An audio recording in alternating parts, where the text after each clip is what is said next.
नमस्कार दोस्तों, ये कहानी है एक ऐसे व्यक्ति की जिसने बच्चों को शिक्षा दी, किसानों को पानी दिया और हिमालय की रक्षा के लिए अपना पूरा जीवन समर्पित कर दिया। और वही इंसान आज कुछ लोगों की नजरों में देशद्रोही कहलाता है।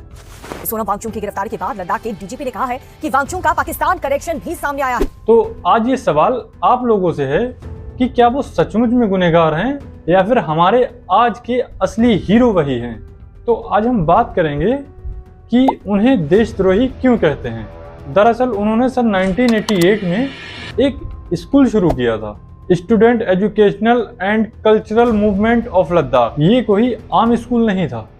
यहाँ बच्चे किताबों के साथ जिंदगी सीखते हैं, खेती करते हैं, सोलर पैनल लगाते हैं, संस्कृति और टेक्नोलॉजी पढ़ते हैं और यहाँ फेल हुए बच्चे भी लाइफ चैंपियन बन जाते हैं। शिक्षा का ये मॉडल पूरी दुनिया के लिए मिसाल है। दरअसल लद्दाख में सबसे बड़ी समस्या पानी की थी। सर्दियों में ढेर सारी बर्फ और गर्मियों में सूखा, और सोनम वांगचुक ने सोचा क्यों ना बर्फ को गर्मियों तक बचाया जाए। और यहीं से जन्म हुआ आइस स्तूप का 20 से 30 मीटर ऊंचे ग्लेशियर जो धीरे धीरे पिघलते थे और खेतों को पानी देते थे। आज ये इन्वेंशन सिर्फ लद्दाख में नहीं, नेपाल, पेरू और स्विट्जरलैंड तक पहुंच चुका है।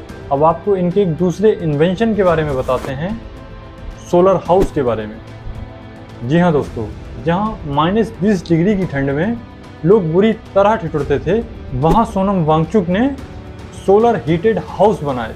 इन घरों में ना कोयला चाहिए ना बिजली चाहिए, बस सूरज की रोशनी और थोड़ी सी साइंस, और नतीजा ठंड में पूरी तरह गर्म घर और प्रदूषण से पूरी तरह मुक्त। लेकिन सोनम वांगचुक सिर्फ वैज्ञानिक नहीं, वो आंदोलनकारी भी हैं। उन्होंने लद्दाख के लिए 6ठी अनुसूची की मांग उठाई ताकि जमीन, रोजगार और संस्कृति सुरक्षित रहे।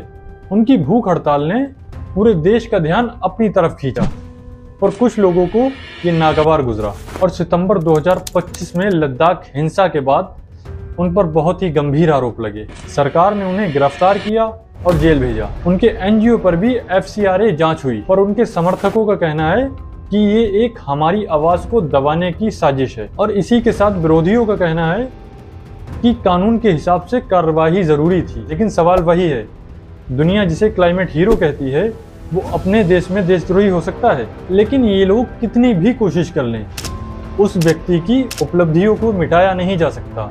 चलिए मैं उनके बारे में कुछ और भी बता दूं।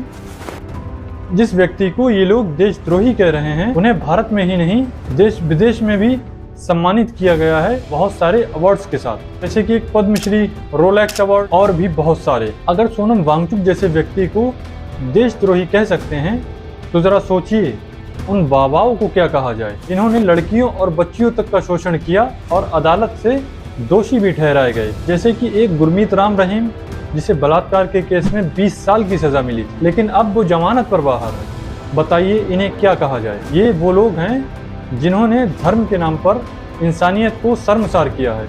इन्हें तो किसी ने देशद्रोही नहीं कहा, तो फिर सोनम वांगचुक को देशद्रोही कहना कितना न्याय संगत है। क्या आलोचना करना देशद्रोह है और क्या सच बोलना गुनाह है? और क्या हम हर इंसान को उसके काम और अपराध दोनों से तोलने का साहस रखते हैं? सोनम वांगचुक ने बर्फ को पानी में बदला, बच्चों को भविष्य दिया और हमारे समाज को एक उम्मीद दी। अगर ऐसे इंसान को देशद्रोही कहेंगे तो असली हीरो किसे कहेंगे? दोस्तों, ये लड़ाई सोनम वांगचुक की नहीं, ये लड़ाई है हमारे लोकतंत्र, हमारी सोच और हमारे भविष्य की। और अगर आप मानते हैं कि सोनम वांगचुक ही हमारे असली हीरो हैं तो इस वीडियो को शेयर करें और कमेंट में अपनी राय ज़रूर दें। धन्यवाद।